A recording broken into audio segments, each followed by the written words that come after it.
Olá, turma! Vamos continuar no nosso assunto ovino-caprinocultura.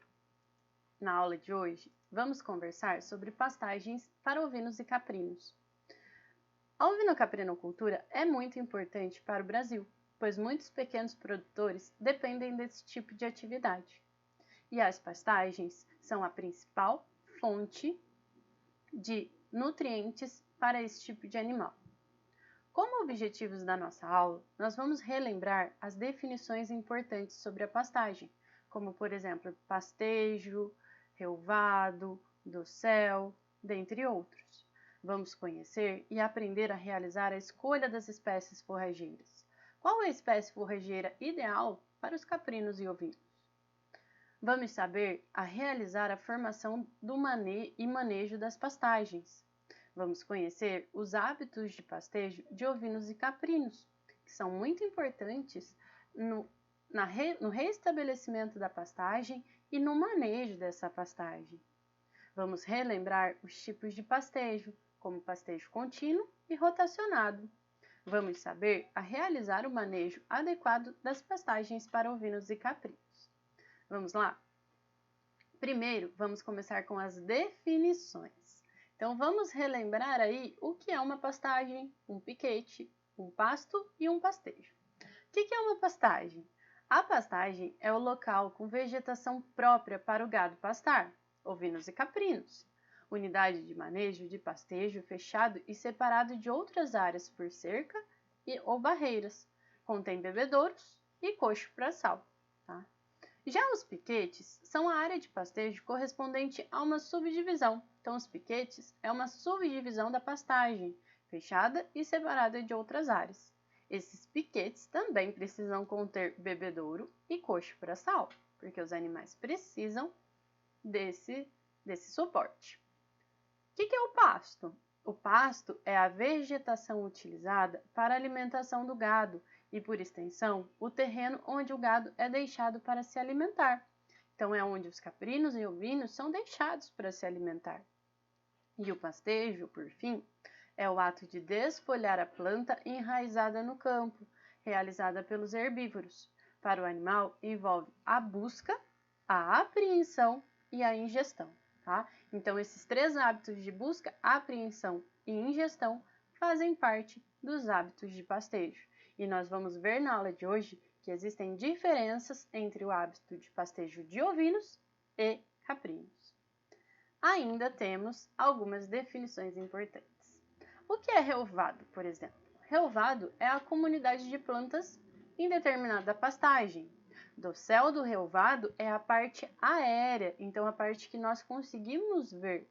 É caracterizado pelo arranjo dos seus componentes, como, por exemplo, perfilhos, folhas, caules e inflorescência.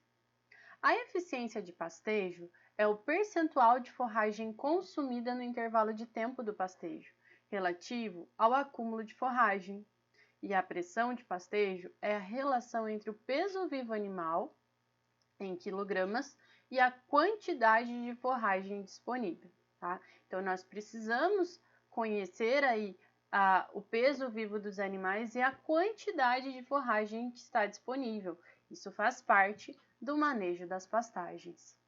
Vamos a mais definições. Forragem disponível ou oferta de forragem. A forragem disponível ou oferta de forragem é muito importante. Tá? É a quantidade em quilogramas de matéria seca de capim disponível para cada 100 kg de peso vivo do animal por dia. Por que nós mensuramos em matéria seca? Porque a quantidade de água, é muito variável de material para material.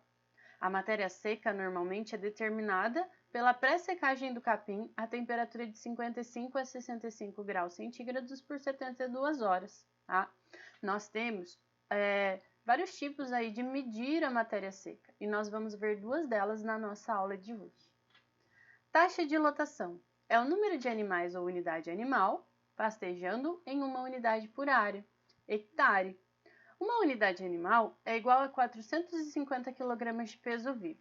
Então, nós estimamos aí mais ou menos que 5 ovelhas ou 5 cabras corresponde a uma unidade animal.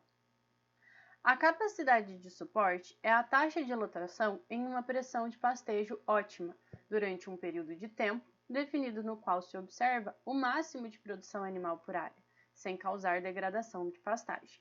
A capacidade de suporte é muito importante para definir aí o nosso tipo de manejo.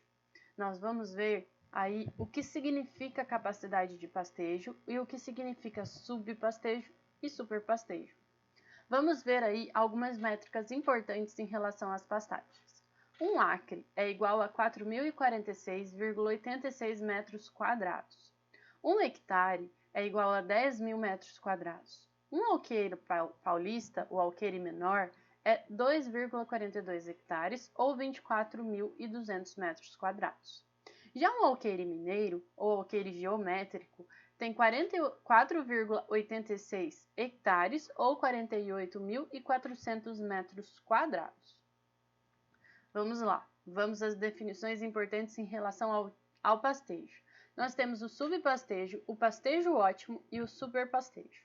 Nós precisamos estar ali no pastejo ótimo, tá? Na amplitude ótima aqui do gráfico. Então, não podemos aí ter questões relacionadas a subpastejo, em que temos poucos animais para muito pasto. Nesse caso, ocorre um desperdício de forragem. A produção por animal torna-se máxima pela oportunidade de seleção de alimento, né? Ainda mais os caprinos e ovinos que apresentam alta seleção, mas a produção animal por área ela é baixa pelo número de animais na pastagem. Então, nós não podemos aí ter casos de subpastejo, tá? Em que nós temos aí poucos animais, né? Subpastejo aqui, poucos animais para muito pasto, porque a nossa produção por área vai ser muito baixa. Já no pastejo ótimo, há um equilíbrio entre a produção de forragem e o número de animais em uma determinada área. É a situação adequada de utilização das pastagens, pois proporciona uma produção animal ótima, sem prejudicar as plantas e nem prejudicar o solo.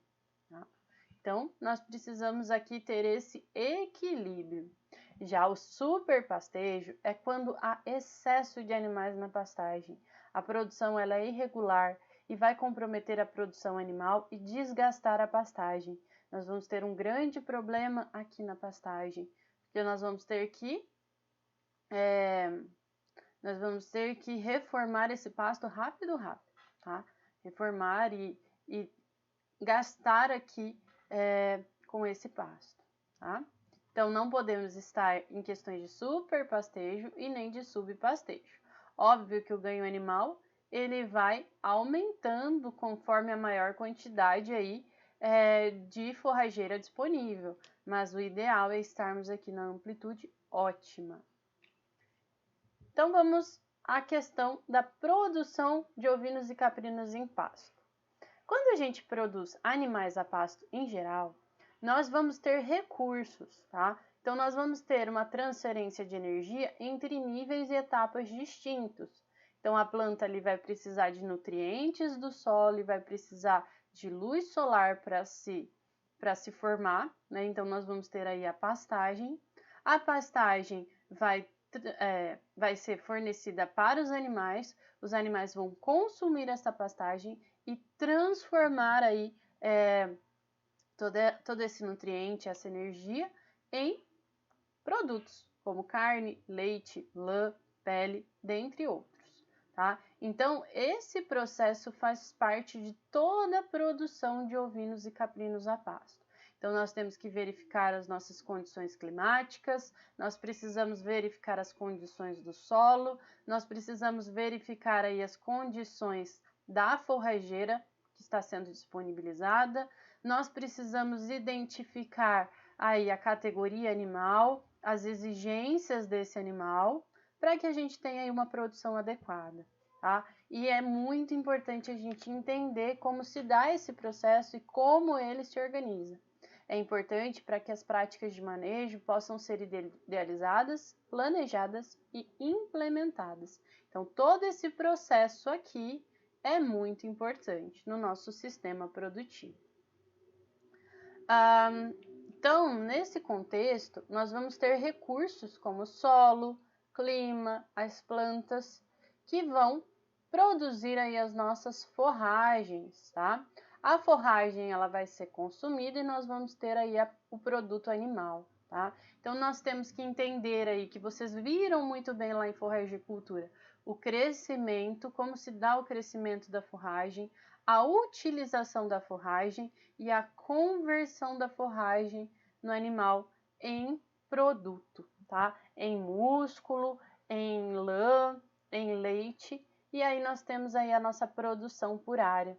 E esse aí, né, e todos esses fatores, recurso, forragem produzida, forragem consumida e produto animal, são os estágios de produção em um ecossistema de pastagem, tá? Os animais, eles podem se alimentar exclusivamente de pastagem. A escolha da espécie forrageira, ela requer um conhecimento de características como adaptação ao meio, né? Assim como a gente visualiza se os animais eles estão ou não adaptados ao meio, a gente precisa verificar se a espécie forrageira ela está adaptada ao meio, tá? Quais serão as formas de utilização? Vai ser pastagem contínua? Vai ser pastagem rotacionada? Qual o valor nutricional dessa forrageira? O que ela fornece então para o animal? Tem possibilidade de consorciação, né? Usar aí 2 tipos de espécie forrageira em um mesmo sistema produtivo, tá? A escolha, a decisão de qual espécie nós vamos plantar, ou então de qual espécie nós temos ali, se nós vamos continuar com essa espécie, ela deve ser tomada a partir de uma análise de diversos fatores que interagem entre si, tá?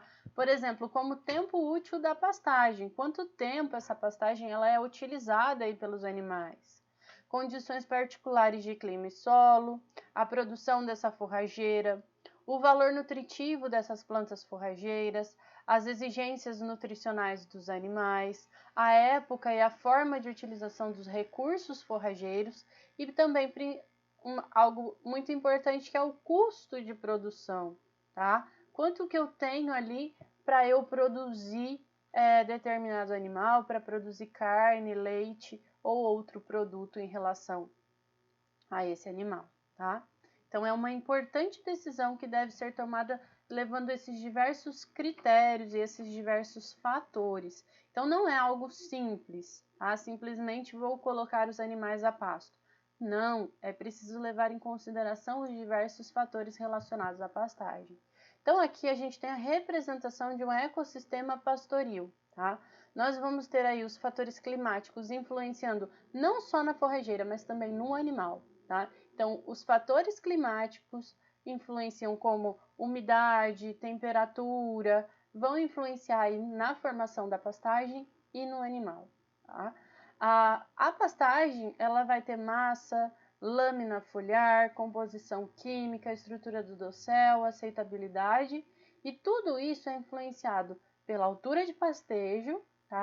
Pela quantidade de forragem que nós temos e também pelos nutrientes, como por exemplo o NPK, tá? E aí são os fatores de manejo, tá? Que nós podemos ter fatores de manejo também em relação aos animais, que são as suplementações nutricionais que nós podemos disponibilizar pelo animal, tá? Toda a parte aqui da forrageira, todo o dossel da forrageira, como massa, lâmina foliar, composição química, a estrutura do dossel e a aceitabilidade são fatores de consumo que vão favorecer a ingestão em quantidade e qualidade, tá? E a raça, a idade, o sexo, o estágio fisiológico do animal, como por exemplo se a ovelha ou a cabra estão gestando ou então estão latentes, é importante dentro desse ecossistema pastoril, tá? Dentro do planejamento forrageiro.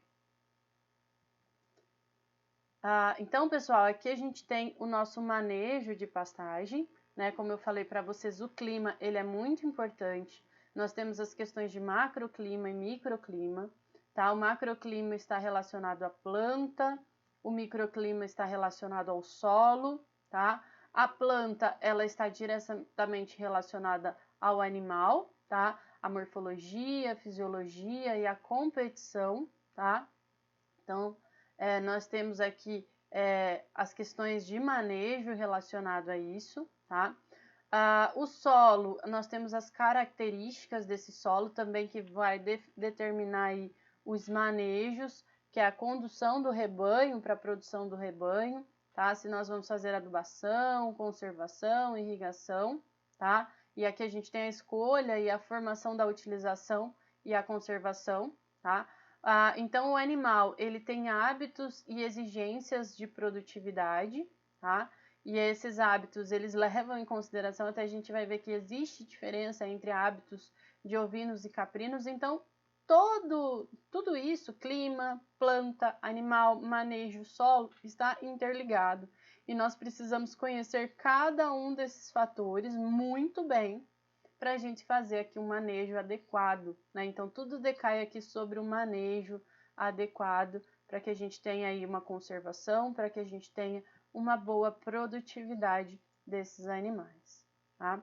Vamos ver algumas espécies forrageiras disponíveis, algumas espécies forrageiras mais utilizadas para caprinos e ovinos.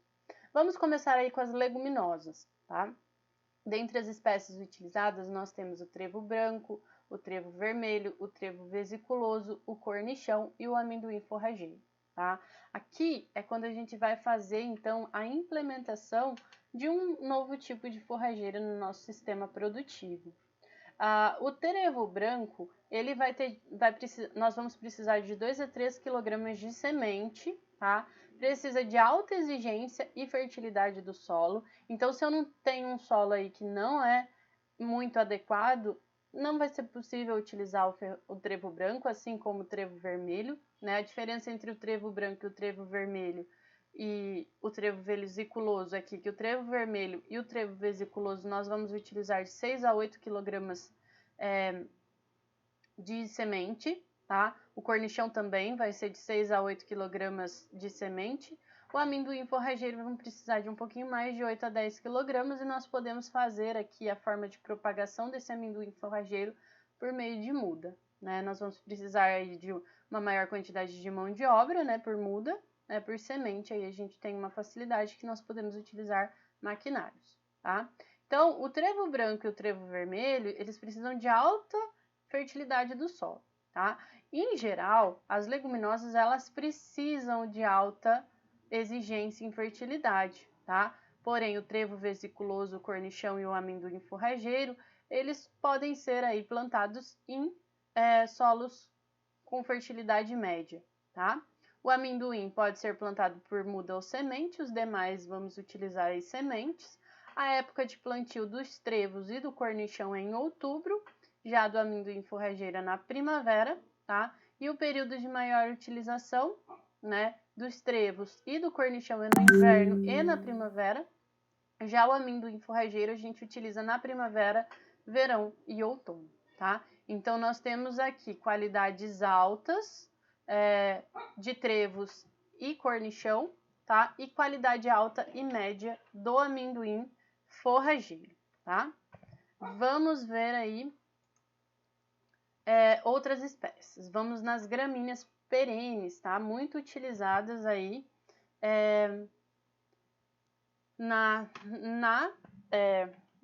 nos ovinos e caprinos, ok? Então, aqui nós temos as espécies, temos as bermudas, tá? A estrela africana, que a gente vai utilizar mais ou menos a mesma quantidade de semente, que é de 2 a 4 toneladas. A pensacola a gente vai precisar de 25 a 30 kg e a aruana de 15 a 25 kg. Em relação à fertilidade do solo, as bermudas elas vão ter aí exigência alta média, tá? Já as estrelas, a pensacola e a aruana, nós precisamos de exigência média aí de fertilidade do solo, tá? As bermudas e a estrela africana é por meio de muda, a pensacola e a aruana semente. As épocas de plantio das bermudas e estrelas africanas é na primavera, tá? A pensacola é no outono à primavera e a aruana na primavera, tá? O período de maior utilização é primavera, verão e outono, tá? Para todas elas. nós precisamos nós temos alta e a média qualidade para as bermudas e na estrela africana, Pensacola e Arowana nós temos média qualidade, tá? Então, essa aqui é em relação às gramíneas perenes. Já as gramíneas anuais de verão que a gente utiliza em ovinos e caprinos, nós temos o milheto, que vai aí de 15 a 20 kg de semente. Nós temos uma exigência média em relação à fertilidade do solo.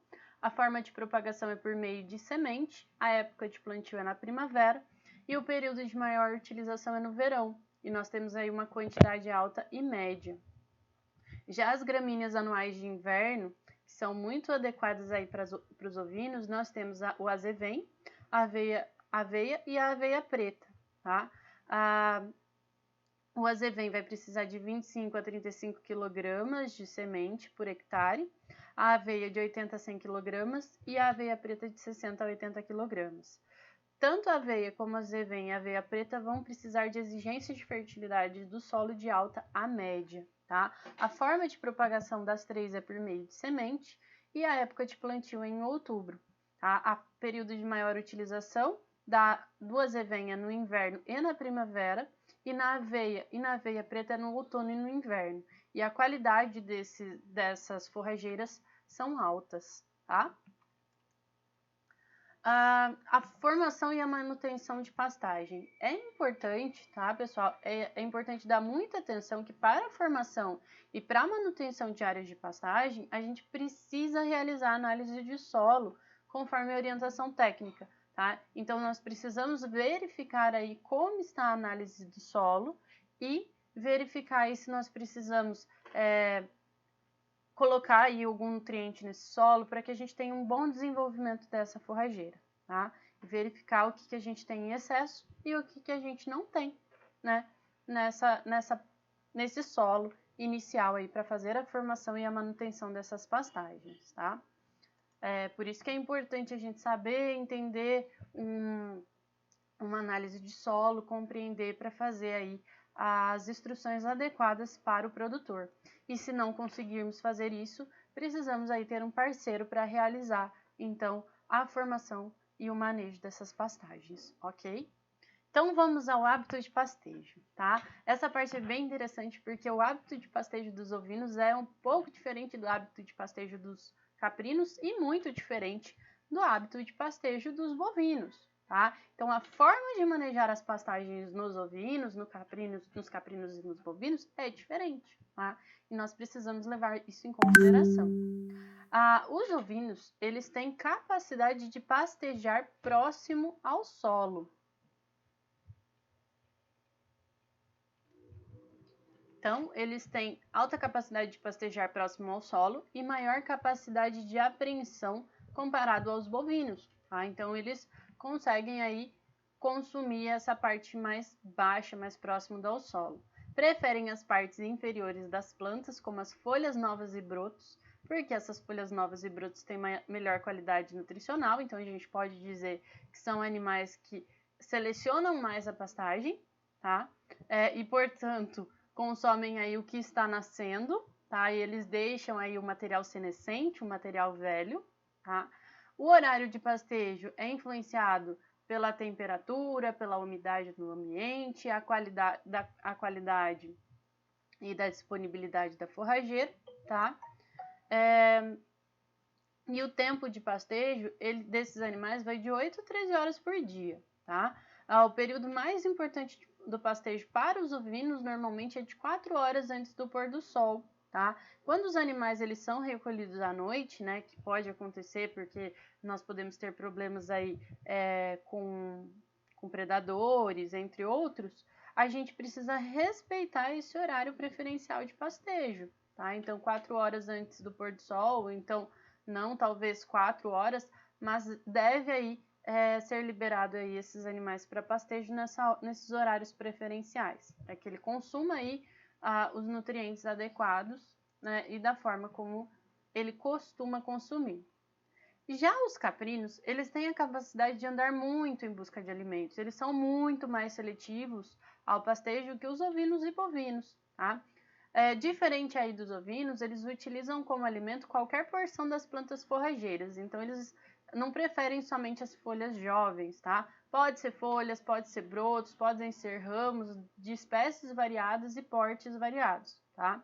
Sejam herbáceas, arbustivas e arbóreas, tá? Então, por isso que a gente vê muito caprino subindo em árvore, tá? Para consumir as plantas arbustivas e arbóreas. Eles preferem aí as plantas de folhas largas, que no caso são as dicotiledôneas. Eles são altamente produtivos pastejando forrageiras de folhas estreitas também, tá? Então, eles preferem as folhas largas, porém, também são produtivos pastejando aí a matéria de folhas largas, tá? Os horários de pastejo também é influenciado pela temperatura, a umidade do ambiente, a qualidade, a disponibilidade da forragem, tá? O tempo de pastejo aí ele vai de 8 a 13 horas por dia também. E aí eles preferem aí horários das 7h30 às 11h30 e das 14h30 às 17h30, né? Procuram aí os horários mais quentes, né? Temperaturas baixas e alta umidade, o pastejo inicia mais tarde, tá? Então, eles preferem aí pastejar mais tarde, eles são animais aí mais acostumados com temperaturas mais elevadas do que os ovinos, tá? Em temperaturas mais altas, o pastejo ele vai se iniciar mais cedo, tá? Quanto mais quente, mais cedo aí inicia o pastejo. Já em relação à oferta de forragem, é a quantidade de pasto que o animal dispõe, tá? Ela é representada pela quantidade de matéria seca disponível por 100 kg de peso vivo, tá? Do animal. E se encontra aí nas áreas pastejadas. A oferta ela deve ser de 3 a 4 vezes mais que a necessidade, tá? Por exemplo, né, vamos supor que nós temos aí uma oferta de forragem de 8%, que significa que nós temos aí 8 kg de matéria seca por quilograma de animal vivo, tá? É importante, tá? Vou ressaltar que a oferta ela deve ser de 3 a 4 vezes mais do que a necessidade, para que os animais eles possam selecionar os alimentos de melhor qualidade, não causando subpastejo, tá? Mas precisa aí ter essa sobra, tá? Para ovelhas com cria ao pé, por exemplo, a oferta de forragem ela deve ser de 8 a 10% de matéria seca, tá? Então, nós temos aí que ter de 8 a 10% de matéria seca. Então, vamos lá. Vamos ao manejo das pastagens. As pastagens, elas podem ser utilizadas com lotação contínua ou lotação rotacionada, tá? A lotação contínua, a carga de animal, ela deve ser ajustada de acordo com a disponibilidade de forragem, tá? Então, a quantidade de animais que vai estar ali a pasto, ela precisa ser ajustada, tá? Nós temos aí as características da pastagem contínua. O consumo, ele deve ser à vontade, tá? A gente tem que aí dar maior oportunidade de seleção. A gente precisa de formações de áreas de baixo e de alto pastejo, que são as áreas de rejeição. É mais difícil o controle da oferta de forragem, tá? É muito difícil o controle e oferta da forragem e tem menor custo, tá? Já a lotação rotacionada, ela é melhor porque para a forrageira principalmente, ela respeita o ciclo vegetativo dessa forrageira, tá? Ela respeita aí o período de descanso para a rebrota das plantas. A característica é que a gente tem maior controle, tá? Pastejo mais uniforme da área, é mais fácil a manipulação e produção e a oferta da forragem, e a gente tem aí um maior custo com divisões e cercas, tá? Então, aí a gente tem um custo maior aí no rotacionado. Então, o pastejo, ele consiste no quê? Na mobilização de reservas, tá?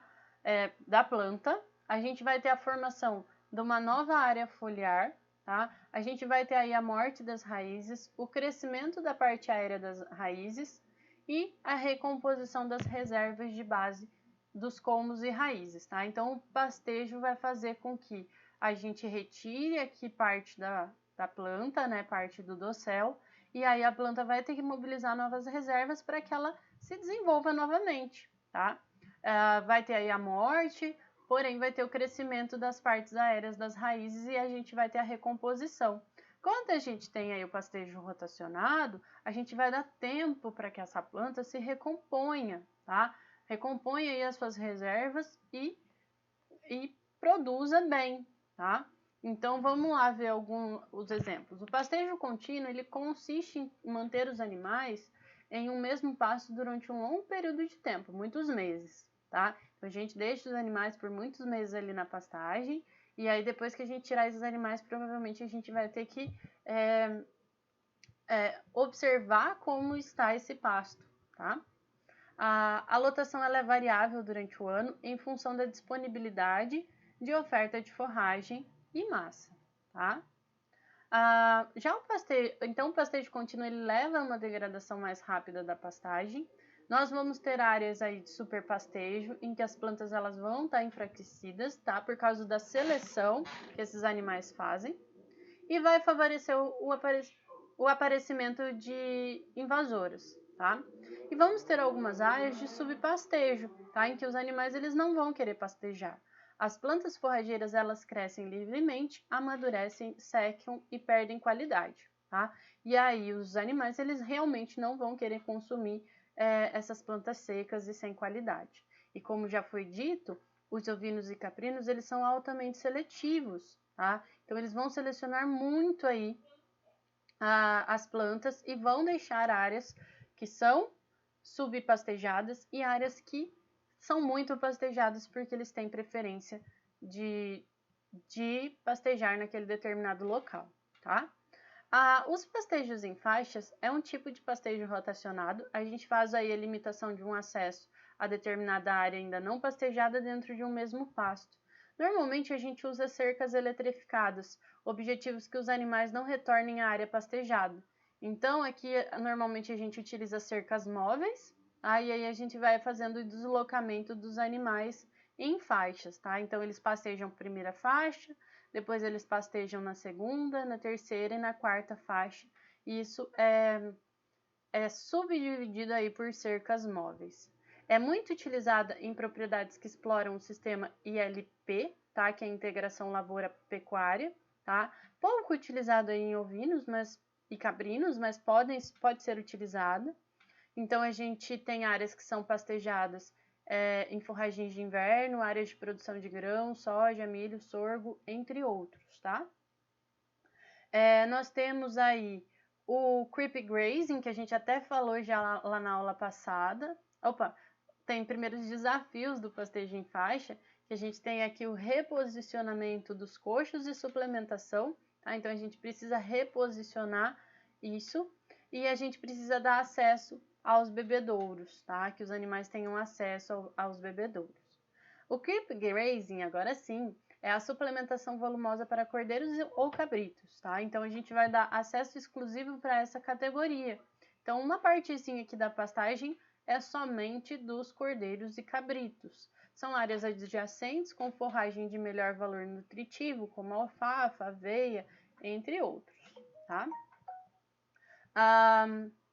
O pastejo rotacionado, tá? O pastejo rotacionado é muito interessante, é uma programação de um período de descanso, período de veda e de um período de pastejo. A gente tira proveito daquele comportamento natural de rebrota, tá? E crescimento das plantas forrageiras. Então, o que acontece? Os animais eles vão pastejar uma área, depois eles vão para outra e outra. E aí a gente dá tempo para a forrageira se desenvolver, tá? E se recuperar. Então a gente consegue aproveitar o hábito de crescimento das forragens. A duração do período de veda e do período de pastejo depende aí da espécie forrageira, da época do ano, das condições edafoclimáticas regionais, dos níveis de adubação da nossa pastagem, da lotação almejada, tá? Quantos animais nós queremos aí ter em cada piquete, tá?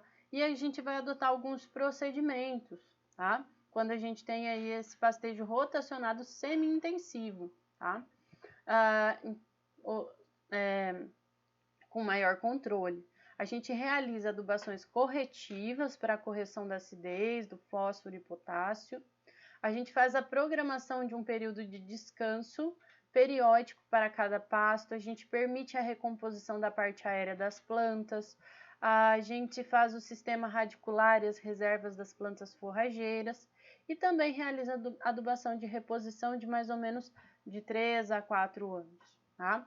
Não é necessário em todos os pastos de um módulo de pastagem rotacionado semi-intensivo ter a mesma área, tá? Então nós podemos ter áreas menores e áreas maiores. Por quê? Porque sempre existem pastos que suportam mais dias de pastejo do que outros, mesmo com áreas idênticas, tá? A gente tem que levar em consideração a variação da fertilidade, a umidade, a questão da insolação, que é muito importante, a incidência aí do sol em relação à pastagem. Tá bom? Então, o pastejo rotacionado ele é muito interessante para ovinos e caprinos, porque a gente aproveita o hábito de crescimento das diversas forrageiras. Nós temos aí pastejo rotacionado de ponta e repasse. Quando a gente utiliza aí, é muito utilizado com bovinos, tá? Mas a gente pode acabar utilizando com ovinos também, ovinos e caprinos. A gente tem 2 lotes de animais em pastejo. O primeiro lote é um lote mais exigente, tá? Então é esse aqui que está em vermelho, ele vai passar primeiro, ele vai comer aí, ele vai ter mais chance de selecionar, ele vai consumir de 30 a 40% da lotação total do pasto, e o segundo lote, ele é o menos exigente nutricionalmente. Então, por exemplo, pode ser um lote de ovelhas ou cabras em terço final de gestação, esse primeiro lote, e aí o segundo lote são ovelhas vazias ou então machos, tá? E é dessa forma que a gente pode utilizar, então, esse pastejo rotacionado de ponta e repasse, tá? Então, animais mais exigentes e, na sequência, animais menos exigentes nutricionalmente. E sempre, tá, pessoal? Sempre respeitando aí o período aí que essa pastagem tem para se desenvolver. Nós temos o que a gente chama de pastejo diferido também, que é a vedação de um piquete de um conjunto de pastos, tá? E aí a gente utiliza esse pastejo aí que está diferido para se revigorar, tá? E permitir aí o acúmulo de forragem. E esse acúmulo de forragem, essa forragem extra produzida, elas são utilizadas aí em período de seca, tá? Então a gente faz o corte, ou a gente pode fazer ensilagem, fenação, ou ensilagem ou fenação aí desse material remanescente aí do pasto diferido, tá? Deve ser aplicado de forma alternada em cada piquete, com um intervalo de alguns anos, tá? Então a gente vai alterando o pasto diferido. Espécies que permitem uma oferta de massa de qualidade na seca que devem ser vedados, tá? O sucesso desse método está muito ligado à qualidade da planta forrageira na área diferida, tá? Então, está muito ligado aí à qualidade dessa forrageira. E como que a gente determina o número de piquetes? Tá? Quantos piquetes a gente vai ter? Nós temos que levar em consideração aí o período de descanso, o período de ocupação e também a nossa área, claro. Tá? A gente tem aí o período de descanso de algumas espécies, como por exemplo o Tanzânia, ele precisa de 30 a 35 dias, o Aruana também de 30 a 35 dias, a Braquiária de 28 a 32 dias, e o capim coxcross ou Tifton de 20 a 25 dias, tá? Então, nós temos aí os períodos de descanso. O período de ocupação, normalmente a gente determina pela altura de entrada e altura de saída, tá? Então, quando o capim Tanzânia está com 70 centímetros, é a hora de entrar com os animais. Quando o capim Aruana está de 40 a 50 centímetros, está na hora de entrar com os animais. O Braquiária de 25 a 30, né? Mesma coisa para o Coach Cross e para o Capim Tifton, tá? A altura de saída, então a gente vai observando dia a dia, tá? Quando o Capim Tanzânia ele atinge de 20 a 30 centímetros, é a hora de tirar os animais em média ali. Já o Aruana de 10 a 20 centímetros. E o Braquiária, o Coach Cross e o Tifton de 10 a 15 centímetros a gente tira os animais, tá? E aí a gente observa aí quanto tempo esses animais eles demoram aí para entrar e sair, e aí a gente pode calcular aí o número de piquetes ideal para a nossa pastagem. É muito importante, pessoal, que a gente realize o monitoramento das pastagens, tá? Uma forma prática de controlar a disponibilidade da forragem é por meio do acompanhamento da altura. É muito fácil, a gente vai precisar somente de um bastão ou de uma régua aí de madeira para verificar essa altura, tá? A gente já viu ali alguns exemplos, né? Mas vamos ver aí de uma forma mais aprofundada, que as forrageiras de inverno, tá? Como aveia e azevém, tá? Para fêmeas em gestação, em lactação e para cordeiros e cabritos, devem ser mantidos aí uma altura de 15 centímetros. Para fêmeas em fase inicial de gestação, a altura da forrageira deve ser aí de 10 centímetros.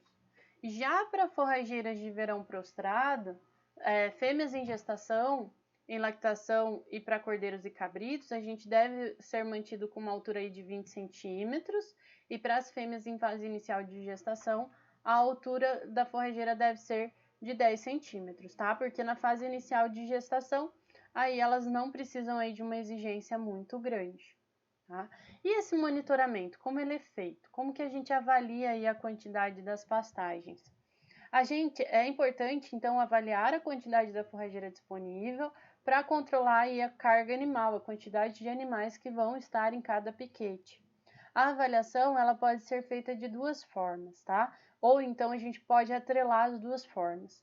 Por meio da medição da altura das pastagens e também por meio do corte, secagem e determinação de matéria seca, tá? Então, é importante que a gente faça aí a calibração da medição e altura por meio do corte da secagem. Aí vamos ver aí, vamos começar pela altura, tá? O objetivo é garantir uma reserva de massa suficiente para rebrota, tá? Porque a gente não pode esgotar essa pastagem, senão a gente vai ter um custo muito mais alto. Então, é muito utilizado aí o parâmetro altura, tá? Então, a gente tem as diversas alturas, a altura de entrada e a altura de saída. A altura de entrada ela é muito importante porque se passar aí dessa altura de entrada, a gente vai ter uma grande quantidade de material senescente, ou seja, material velho. E a gente sabe que os caprinos e ovinos são altamente seletivos e eles acabam não consumindo aí esse material lignificado, tá? E também esse material não é de qualidade para a gente ter boas produtividades, tá? Então a gente precisa de massa suficiente para a rebrota. Então a gente tem que levar em consideração a altura, nós temos que levar em consideração a quantidade de matéria verde que nós temos aí na nossa pastagem, tá? A medição e aí existem alguns bastões específicos para mensurar a pastagem, então a gente pode utilizar réguas de madeira sem problemas, né, para realizar essa medição. Então, essa medição da altura ela deve ser feita em vários pontos da pastagem, não adianta assim, simplesmente entrar na pastagem e fazer uma mensuração, tá? Então, eu preciso ver a pastagem como um todo. A altura ela está diretamente relacionada com a quantidade de matéria seca disponível, tá? E aí, como eu disse para vocês, é interessante que a gente faça uma relação calibrada com corte e secagem, tá? Porque a gente tem aí uma diferença de matéria seca, tá? De uma forragem para outra, de uma condição para outra. Então, é por isso que é muito importante a gente fazer aí essa calibragem, tá? Como que a gente faz o corte e a secagem, então? Como que a gente faz a avaliação de matéria seca de cada forragem, tá? É muito importante a gente fazer isso na prática. A gente pode utilizar quadrados, né? Quadrados de ferro, de madeira, na qual a gente conheça a área, tá? Vazado, né? A gente conheça a área. Por exemplo, quadrado de 1 por 1 metro, de meio metro, 0,25 por 0,25 metros, tá? Então, a gente conhece aí a área, porque a gente vai fazer uma regra de 3 para ver a quantidade de forragem disponível nessa área conhecida. A gente precisa colocar em locais que representam a situação de pasto. Então, a gente não vai colocar esse quadrado nas áreas em que o capim esteja muito baixo ou alto demais, tá? A gente vai jogar aí, normalmente, esse quadrado de forma aleatória e deixar aí ele cair em uma determinada área onde está sendo pastejado, tá? Nós precisamos realizar aí o pastejo uniforme, a gente vai cortar aí 4 amostras, se o pastejo estiver uniforme dentro do nosso pasto, a gente vai utilizar só 4 amostras já é o suficiente. Porém, se o pastejo não estiver uniforme, então a gente tem áreas que foram muito pastejadas e áreas que foram pouco pastejadas, a gente aumenta aí o número de amostras para que essas amostras sejam mais representativas, tá? Na sequência, a gente vai cortar a forrageira, né? Então, a gente faz o corte pelo quadrado, numa altura pré-determinada, assim, mais ou menos igual os animais, eles realizam o pastejo. Então, a gente leva em consideração aí o hábito de pastejo dos ovinos e caprinos. A gente vai aí utilizar essa altura de pastejo. A gente vai pesar essa forragem, tá? Então, realizar a pesagem de quanto a gente tirou aí de cada quadrado. Pode ser círculo também, independente aí da forma geométrica, é importante que a gente conheça a área que a gente tem. E no fim, a gente vai calcular a média de todos os valores multiplicando e multiplicar por 10.000 a fim de obter a massa de forragem por hectare, tá? Para que a gente tenha aí um padrão. Então, vamos lá. Vamos a um exemplo. Vamos supor que a gente tem um pasto de 1 hectare e foram coletadas 4 amostras, com os seguintes pesos. Então, a gente coletou ali 2 kg, 1,6 kg, 2,4 kg e 2,0 kg, tá? Nesse caso, a gente utilizou um quadrado aí de 1 por 1. Então, nós temos aí 2 kg de matéria seca original por metro quadrado, tá? E aí a gente multiplica isso por 10.000 metros quadrados, né, para a gente encontrar aí a quantidade de matéria seca por hectare. Então, a gente tem em torno de 20.000 kg de matéria seca original por hectare. Original, eu digo que a matéria seca não, gente, eu estou falando errado, né? A gente tem de matéria seca original, não existe matéria seca original. Então, aqui a gente tem 2 kg, 1,6, 2,4 e 2,0, desculpa, gente.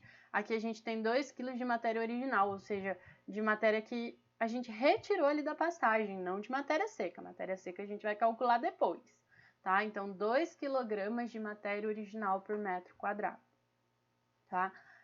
Vezes 10.000 metros quadrados, a gente tem 20.000 kg de matéria seca por hectare, ou seja, um total de 20 toneladas por hectare, tá? Nessa pastagem aí, é uma estimativa aí dessa pastagem.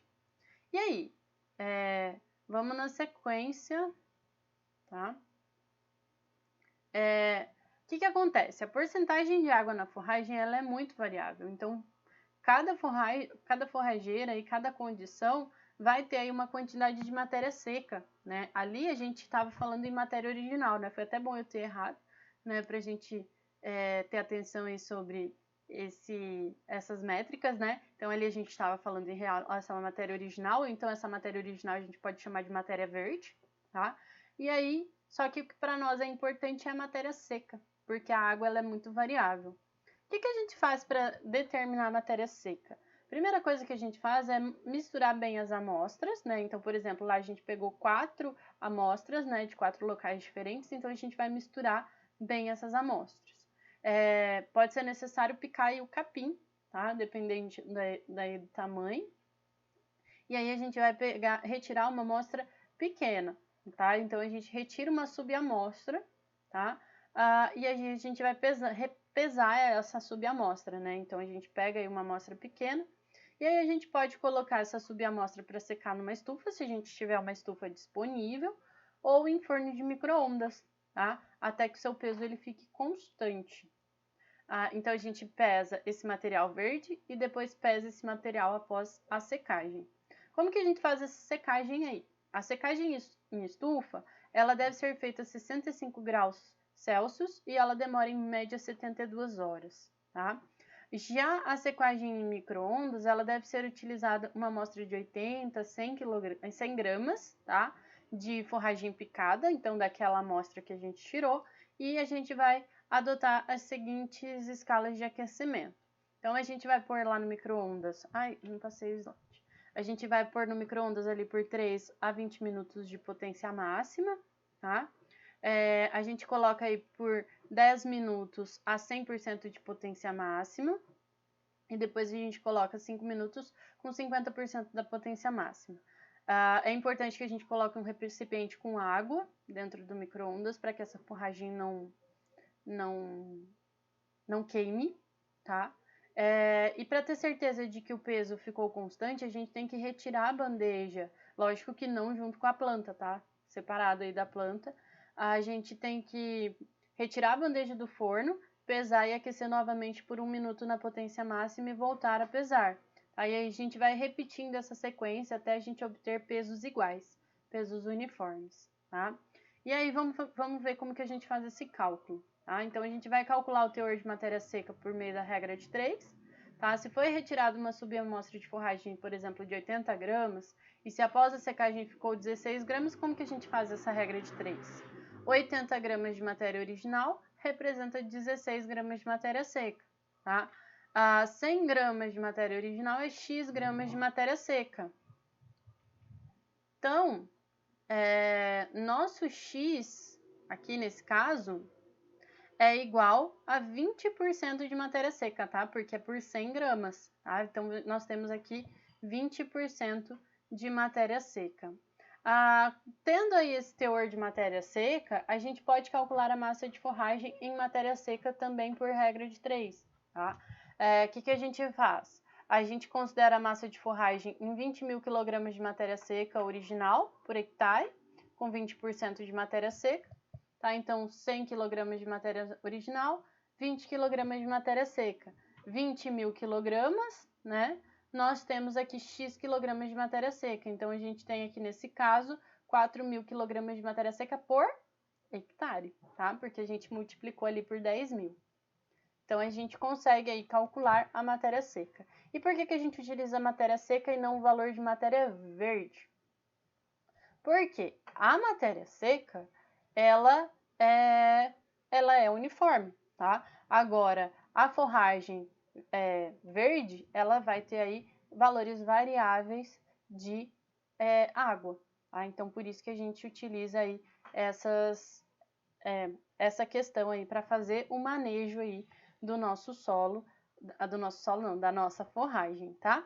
Lembrando aí que as análises de solo também são muito importantes para a gente ver aí a quantidade de nutrientes que o solo tem e ver se o nutriente ele é adequado ou não. Então, pessoal, o que a gente aprendeu hoje? Nós relembramos definições importantes sobre pastagem.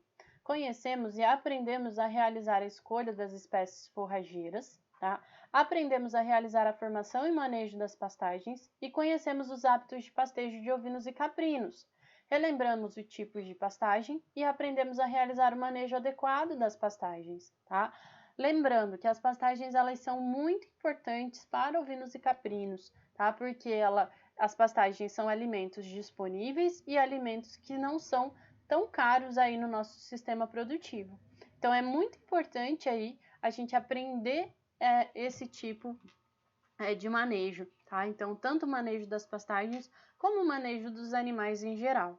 Então, pessoal, nós finalizamos aí a nossa aula de hoje com todos esses conhecimentos e ainda continuamos com o conteúdo nutrição de ovinos e caprinos, ok? As pastagens, elas fazem parte da nutrição. Então, até mais, pessoal. Espero que vocês tenham aproveitado e bons estudos para vocês.